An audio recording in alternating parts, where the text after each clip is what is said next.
In this episode, we're still analyzing John and Patsy Ramsey's words as it pertains to the death of JonBenet Ramsey.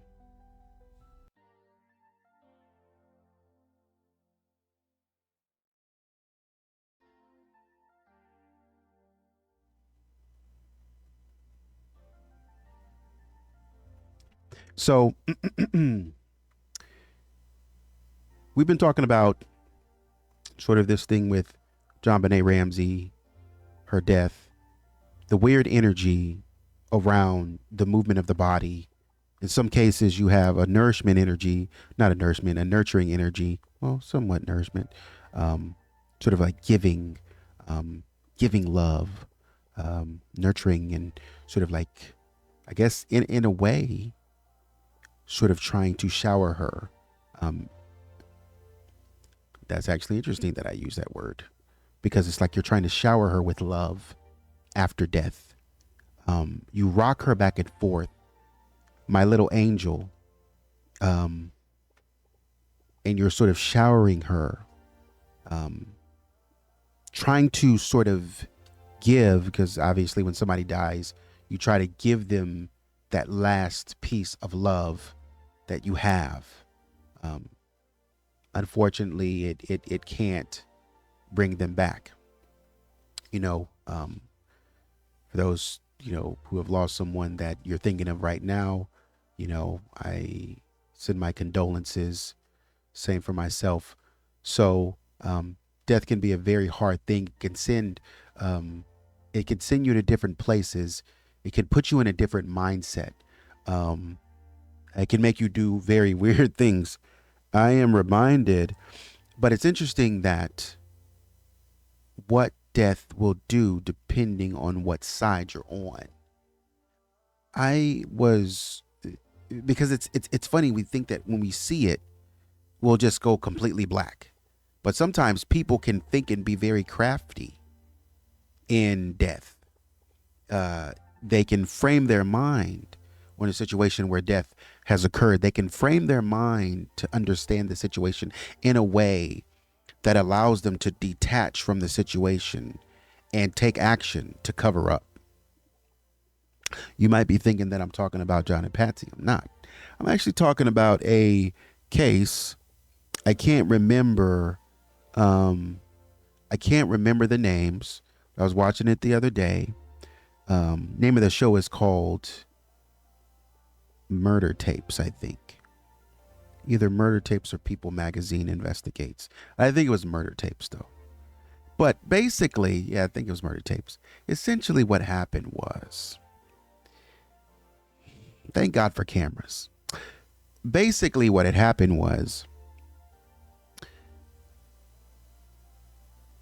young lady calls into 911, says, hey, somebody just, got shot in front of me. Um, Please come. They're checking her out, and um, they're asking her what happened, blah, blah, blah. She's talking to him. Oh, my friend, she was sitting in the car, and then out of nowhere, somebody just came and opened up her door and just went crazy, blah, blah, blah. Okay, fine. And they said, where were you? And she said, well, I was actually inside, and I woke up and I said, you know what? I want to go smoke a cigarette. So I came down and I came out here, and my homegirl was out here. And I was like, hey, homegirl. So I got in the car with her. And then all of a sudden, she got shot. But what she had said at first is that she was sitting in the car with her friend. And then all of a sudden, her friend got shot. Somebody just ran up and opened the door, and her friend got shot. But then when they got her out of the car, she was like, "Oh, I've been hit. I've been hit. I've been hit." And they were checking her, and she was like, "Ah, ah," making noises. And the cops were like asking her again, what's your story?" And she said, "Well, and that's when she said, I decided to get up and come outside, and my friend was out here, and I said, hey, and I got in the car with her, and so we decided to smoke because she smokes too, whatever." Um, so they took the lady to the hospital, and because I thought it sounded like a pretty good story. Um, but the cop was like, someone's in right. And so they took her to the hospital, and they're, they're checking her out.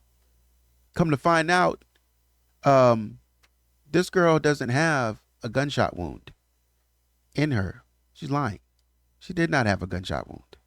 I said, okay, I mean, anything could happen the day of, you know, whatever. You could be misremembering. I don't know how you could misremember that, but maybe the adrenaline is going. You've just seen your friend. This happened to your friend, and so obviously, you're kind of, freaking out over that. Uh, so they brought her into the police station to have a chat once more about that, and she got to telling the story again because she made it seem as if she was an innocent bystander or an innocent neighbor that was just looking out of her window. And she said, "Yeah, well, you know, I came because when the cops had gone in to look for everything, the back door was open, and they saw a piece of mail for a guy, um, and they had started calling this guy." Um, Apparently they were talking to the family before I get to the before I get to um the interview or whatever the police were doing. They asked the mom what happened, and the mom said, well, she had this on again off again guy, and the friend was saying the same thing, who was really jealous. He just was really jealous, and his name was Trey. And so the detective, is kind of consoling the family, and I said, okay, so once they get the lady out of the witness out of the hospital, and they start talking to her, she's like, yeah, I woke up and I came downstairs, and my friend was there, and I said, hey girl, I'm coming out here to smoke, and she got it. She said, so I got in the car, and I said, hey, do you have a light? Um, and apparently this was at like 4 a.m. and uh, this was at 4 a.m. Um, we know that because the young lady who was the victim, was the actual victim of the gunshot. She had been coming from the club with another friend who she had to drop off, and she dropped that friend off at like 2 a.m. or something like that in the morning. She dropped that other friend off and said she was going to go on to her, her guy's house, her guy friend's house, and see what he was talking about. Because apparently he was giving her trouble. He had a problem, so on and so forth. He was mad. And so she went on to his house and whatever. But anyways, fast forward back to here. Young lady sitting in the the passenger side, and supposedly she asks, the victim for a light. And she said the victim turned to get the light, and as soon as she turned, the door opened, and all of a sudden, opened fire. And the cops were like, that just makes no sense. Like, where did the person come from? Come to find out, come to find out, um, as they continue to investigate, um, the mail in the house that they had found, the sort of like they had found some mail that the person was receiving to let them know that, hey, this is the person who lives here. The person's name was Cleveland, and person's name was Cleveland, and the detective said, as we continued to ask questions, we began to think that Trey and Cleveland were the same person. Because as we were talking to other people and they were describing where Trey lived, we also knew that Cleveland lived the same place. And we knew that nobody else was living there except for this lady and this Cleveland guy who was her brother. So essentially, this girl who said that she woke up to smoke, she was living there with her brother. Thanks to traffic cameras, what it showed was she did come out at 4 o'clock in the morning or whatever time she came out, and she walks out, she gets in the car, closes the door. Shortly after that, you can see on the camera from like a local burger spot, a guy comes out and well, a guy comes out and he comes around and you can see him come around the front headlights of the car, and he goes to the driver's side door and he opens the driver's side door and he says a couple things, and all of a sudden you see the flash from the gun and the car rolls back a little bit. And then that's when the girl gets out. He calmly walks back inside. He calmly walks back inside as if he's just not committed a crime. I'm going somewhere with this. And then she gets out of the car. The sister gets out of the car and she walks around and she looks, and you can see her kind of freaking out, and she walks around and finally she lays on the ground, and then she starts screaming and calling 911. There was a neighbor across the street who remembered looking out of the blinds and seeing that this Cleveland guy was outside standing in front of a silver car. Yeah. So basically what the girl had done, the sister had done, was in a moment of panic, she witnesses a murder. And immediately after witnessing this murder, because it's her brother, she seeks to protect him. And she lies to the police, and she got brought up on charges for that.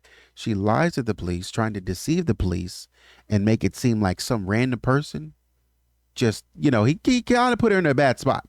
I mean, what do you want me to say? You just walk out with your attitude gets the best of you. You just walk out and you commit this crime, and you just walk calmly back inside. And now I'm left to try to figure out what to do, what to say. And it was her attempt at covering this up. And I say that to say, we think about the weirdness of how death makes people act. Sometimes we think that death makes people just zone out and all such as that, when honestly, that's not in every case. Honestly, in some cases, you are quite capable of realizing and sitting in fear of what the implications of your actions could be. You really are probably overcome with fear because you've been taught the societal implications of your actions. If I commit this kind of crime against somebody, they're going to catch me. And if they catch me, I'm going to go to jail. What's going to happen in jail? Nothing really. Probably just get beat up, if you can't fight, but if you can fight, you're good to go. But you have this inherent fear of jail because it's a punishment mechanism, and you know that your freedom and everything that you wanted on the outside of prison or jail will be stripped away. And so that immediate fear response comes upon you, and so you start trying to go into self-preservation mode. I mean, dang, we're out here in the middle of the street. What can I do? So you got to come up with something fast. And when you come up with something fast and it doesn't work, you got to start going. You don't have time to think it all the way through. And because the environmental factors are what they are, and this crime happened the way that it happened, there is a clear explanation for this crime. Just like there's a clear explanation for the crime of JonBenet Ramsey. There's a clear explanation for this crime. The explanation is, and you want to know what happened. I'm mad at you because you went out to the club. You're probably out there dancing on some guy, and you feel like you can dance on some guy because you told me that we're done. We're never going to be done. But you made me so angry that I can't have you under my control and under my possession, that now I feel I have to get involved and I have to do something extreme without even thinking about the consequences of what it might be for me. I have no sort of self-preservation in this. And so I walk calmly out, and I don't think about life as something precious. I walk calmly out, commit this act, and I walk calmly back inside. Maybe once I realize what I've done, I run out of the back door and I leave, because I have to believe that there was some sort of adrenaline flowing in him as well, as he realizes what he's just done. But he's so mad that as he approaches the car with his gun, he's thinking, maybe if this girl backs down or whatever, but maybe she has no choice. And as a man, he feels like, I have to take care of this. I have to do this. That's never the answer. I would not suggest that. I would strongly recommend against it, because human life means something. Got to show love and respect for others, and you have to value life. But the aftermath of that was sort of this chaos that brings about a person's attempt to try to justify and cover up and explain away some of the more concrete things that existed there. And when we think about, because I thought it was normal, when we think about what the officer said on scene before they even had time to investigate, and the first initial questions, when you explain it to me, the officer says something's not right. It doesn't sound right. The story was just off a little bit. And he catches it from there. So guess what? He has to follow his hunch. And guess what they did? He communicated that to his other fellow officers, and they communicated that to the detectives.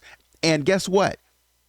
In that line of inquiry, they continued to talk and follow up with other people. One thing led to another, and then one thing led to, okay, now we have probable cause to subpoena this burger spot for a camera to kind of see what's going on, so we can understand what's happening, so we can see what's on the ground, to see that it's actually not how you said it was. Because when you told me what it was almost there, but like, I don't know. However, when I see the camera, I understand that maybe this person is not telling the truth, right? Maybe this person is lying.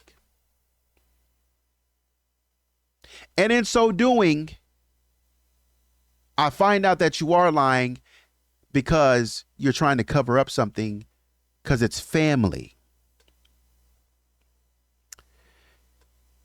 I guess in this case with JonBenet, I struggle, because when you look at the evidence, you look at the statements, nothing seems consistent. There seems like almost, it's almost there. That's almost a good explanation, but nothing makes sense. Things are all over the place. Why is JonBenet's body all over the basement in different places? We find her urine stain outside of the basement, but we find her inside of the basement. Well, we know she didn't put herself here, so we know that she was killed outside of the basement or outside of the wine cellar. And then somebody took her inside of there, of the wine cellar, and what have you. And to be honest, we don't know where they took her. But because we know that the facts don't line up with what we see on scene, we get a little uncertain about the truth of what we're being told. And that's what I'm feeling in this case. I'm feeling like, on first glance, without any questioning, just the way y'all construct this scene, just the way you move and you try to throw the cover over JonBenet's head to block me from continuing to do, because Well, you're doing both. You're outright stopping me from my investigation by not allowing me to question you until a later point, until a later date. You're stopping me. And that's directly. But in some ways, indirectly, you stop me by doing stuff like this, taking a cover and throwing it over JonBenet. Contamination. Furthermore, why would you do that? Why would you seek to continue to position yourself to get in the way? And that's why I'm happy.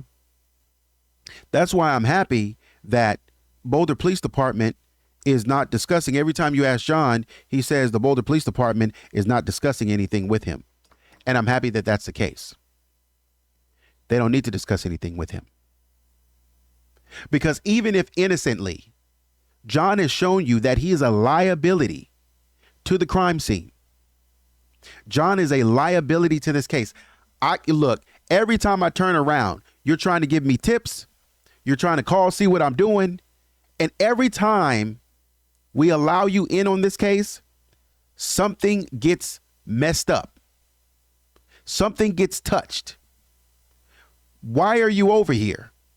I sent you in the other room. Why are you now in the room with me? That makes me feel threatened.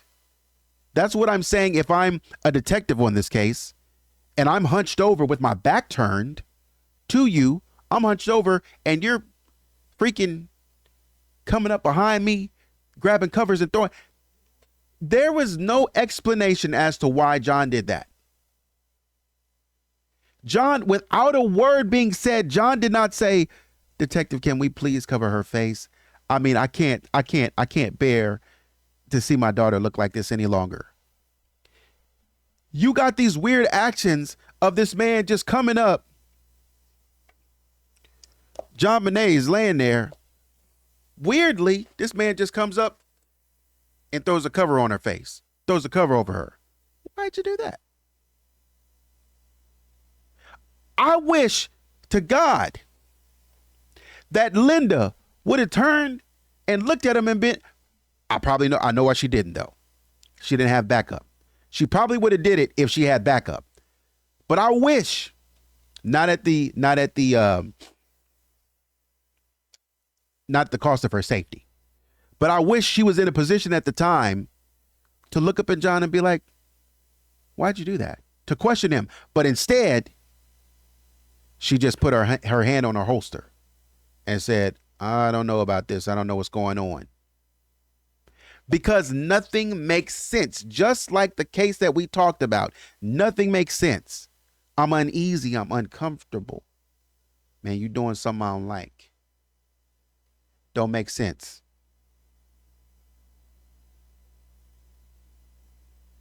And that's what is consistent about this case. When you look at everything that John has told us, everything that Patsy has told us,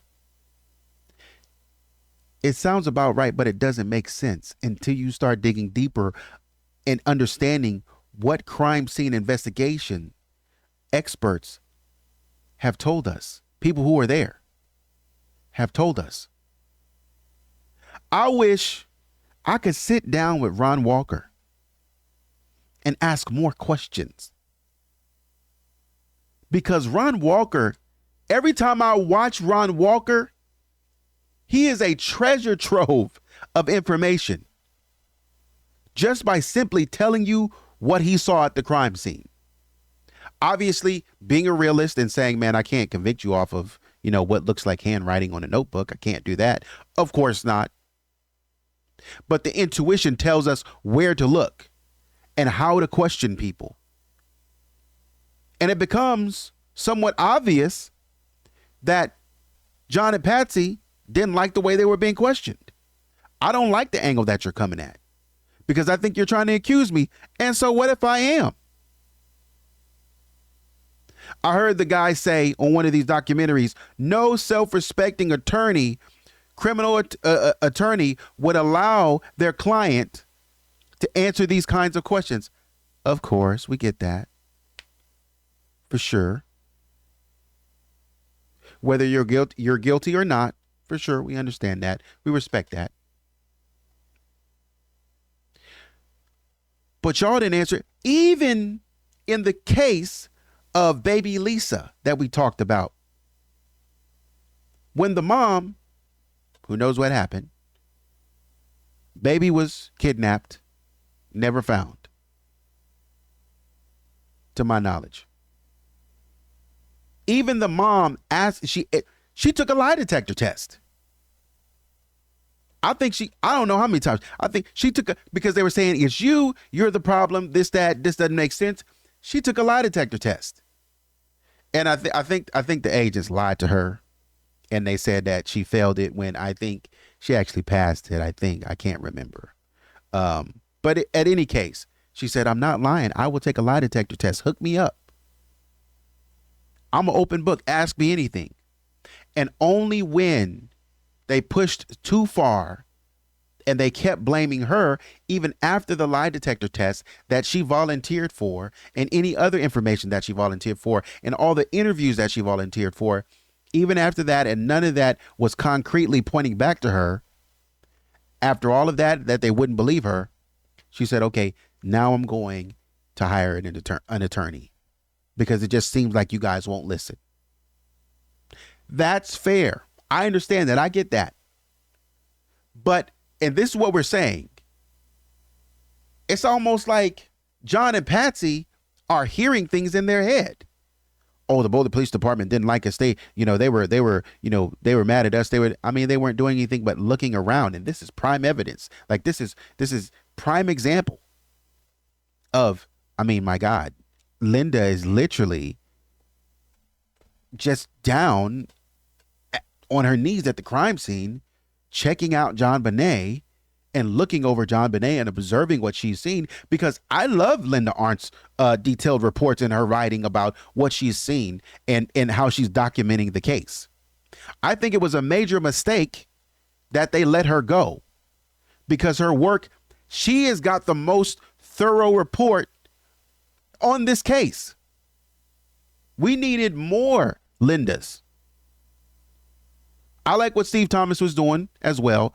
He's more on the practical side. But in terms of being sort of like a scribe, almost to the point of being like a historian of this case, I love what Linda did, because Linda said, this is what I came in, and I came in this time. This is what I observed. Great. You're giving us time, details, so we know how to sort of backdate when something happened. I came in at this time. I talked to so-and-so. He told me this. I talked to so-and-so. They told me this. I kept calling because I was trying to get this response. Couldn't get it. So this is what I did. And I felt this way because this was happening.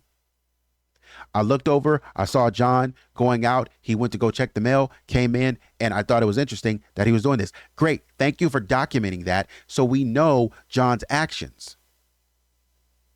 John was not interested in interacting with Detective Arndt in any kind of way.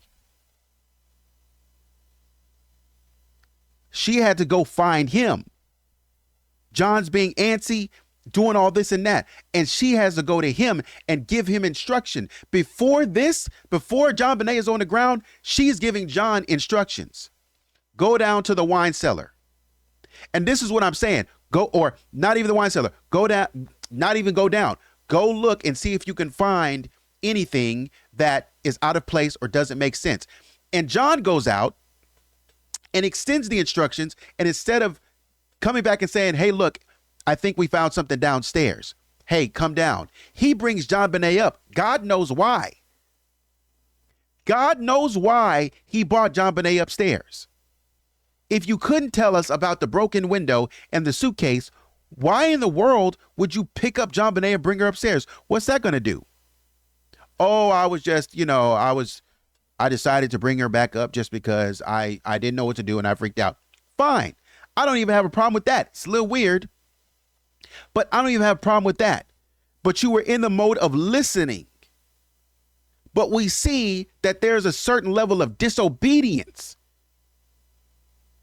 and maverick behavior in John Ramsey.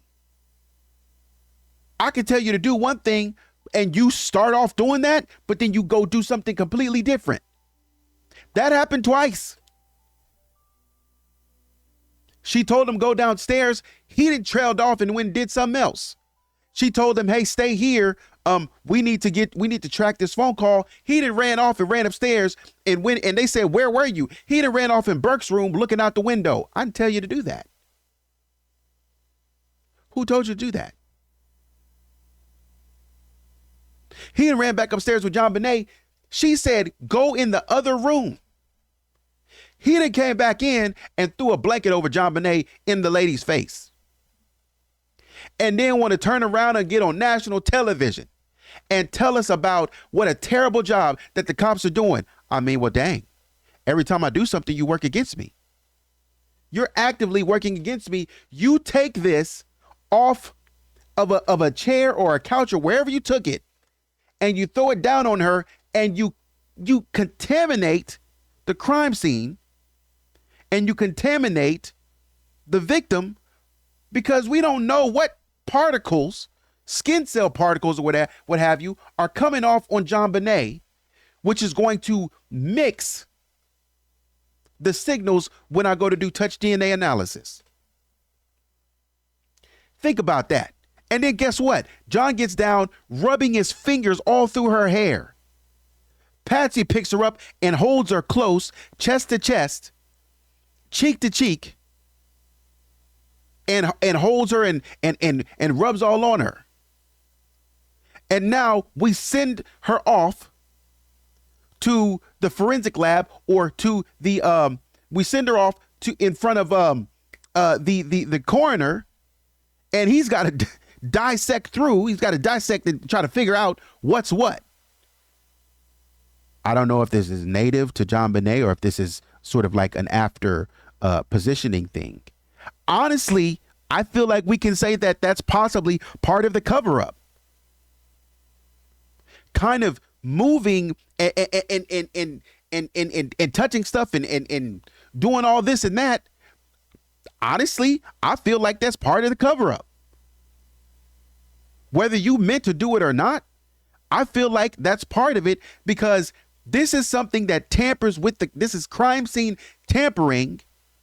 When you were asked and given instructions by a cop to go do something different, and without rhyme or reason, you come in and you throw this blanket on top of JonBenet, further contaminating the crime scene. Let's talk about that. I want to hear someone talk about why that was necessary, and where else you've seen or heard somebody do that after the cops have. After, I'm not talking about before, I'm talking about after the cops have discovered the body.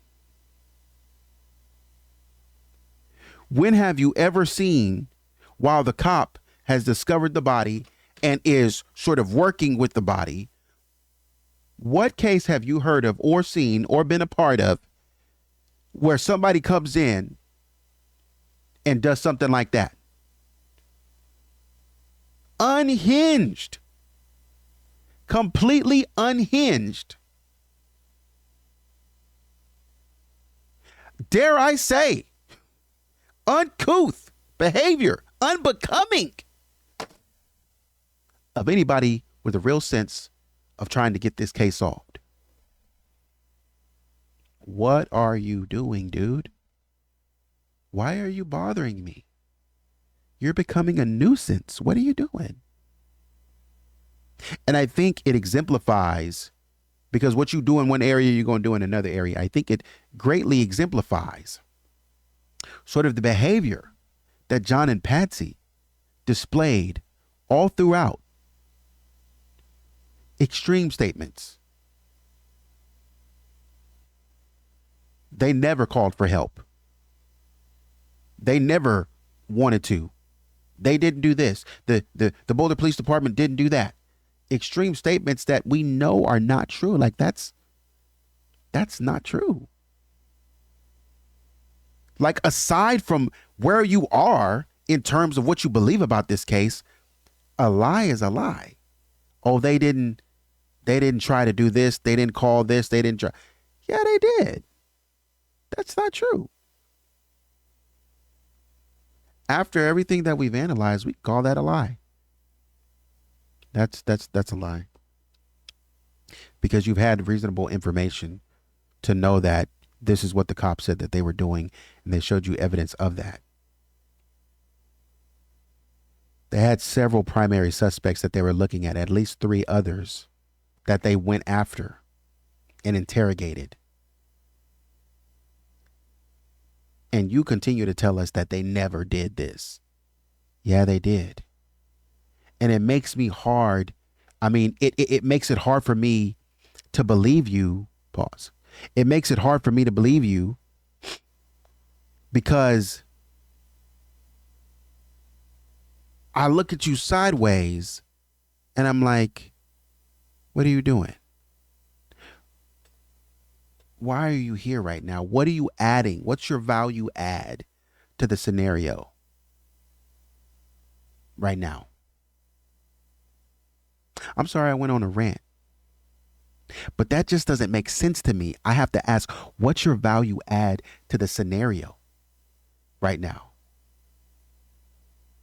Because weirdly, I'm like, I don't understand the actions that I see from John Ramsey right now. I don't understand the behavior of someone who constantly seeks to do weird things around the crime. It's almost like, when I say tampering, it's almost like you're weird stuff that shouldn't happen, that, seems like it don't mean nothing, but it does. Weird stuff like,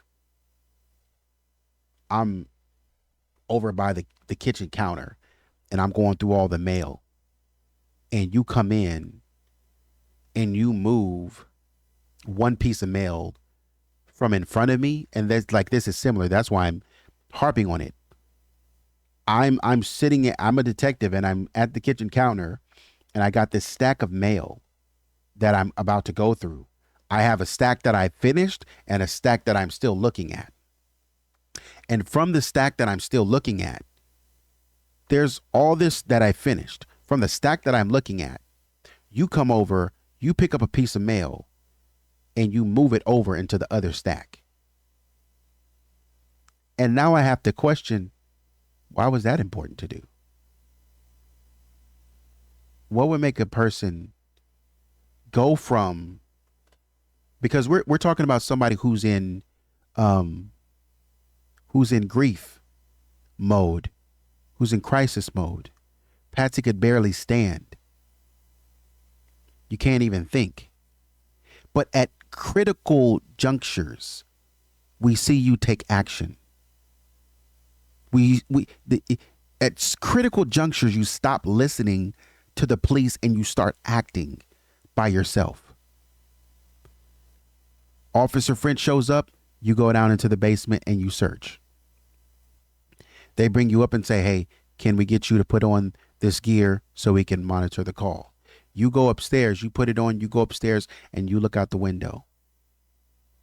We're trying to wait for the call. 10 o'clock comes. Instead of coming and trying to consult with us, you go in the living room and you stay there. We got to come find you. It's almost like you don't even want to. It's almost like you're not concerned with solving this case. It's almost like you don't care. And I'm sitting here trying to do my job, and you're moving things around the crime scene. Because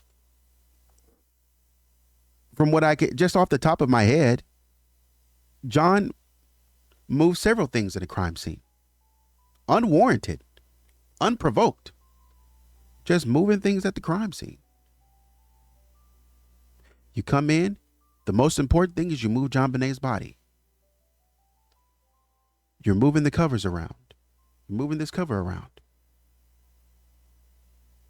You're sending people in to go mess with whatever. Go bring clothes out. And then they go into JonBenet. That room is taped off.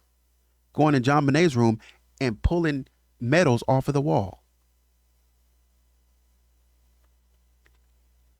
You might say, oh, it's just a little metal. What does it matter? It's a sentimental value. Look, cops take people's full cars that they need to get to work. They take that full car and they say, this car belongs to me now. It's property now of the state for further investigation. That's it. Because I see a speckle of blood in your car. We need to test that. This car is evidence now. And that's what I'm saying. Once Linda Arndt said, okay, this entire house is now a crime scene, all of this is evidence, John is going in and touching stuff that could be evidence. He's going over there, looking at the suitcase, getting down, trying to clean the glass up off the floor. Or so he says. Or we try to get down to see if there was glass on the floor, but we couldn't see anything. John, that woman did not tell you to go down there and find and clean up glass. Why are you not listening? You just don't listen. That woman told you to go down and see if you saw anything out of place. That she did not ask you to act on anything out of place. She said, go see if you can find anything out of place. And you took that to mean, I'm going to go down and I'm going to tamper with the crime scene. I'm going to go down and I'm going to check up this suitcase and I'm going to start trying to see if there's glass on the ground and possibly clean it up. Why? If you're so interested in helping the cops, then just say, hey, we found broken glass down here. Looks like the person entered the crime scene and they broke the glass again or what have you. I thought I didn't get this fixed, but it looks like I did because they broke the glass again. This glass was, swept up a long time ago. But you're down there trying to find ways to, according to what you said, you're trying to find, do we need to clean up this glass? There's a handful of glass. What are you doing down there? Just go tell her that there's an open window unless you saw it before. And that's my concern. Some of the moves that you make almost make me feel like, you've seen the window before. Some of the moves that you make almost make me feel like you've seen it before. That's what it makes me feel like. What are you doing? Have you seen this crime scene before? I'm just asking because it's kind of weird that you would get down and just take the liberty to start trying to clean up a crime scene. It's like it doesn't even dawn on you that even something like glass can be important to what they're trying to investigate. So you going down there trying to move a suitcase or two or tamper with things, that's important. Unless they've given you clear instructions, don't touch anything, please. Y'all walking in, they didn't tape the room off. Y'all walking in and out of the room, taking stuff off the wall. How do we know that you didn't take anything else out of JonBenet's room? How do we know that? How do we know when they taped it off that when you were gone upstairs for a couple hours that you didn't go in and out of JonBenet's room? How do we know that?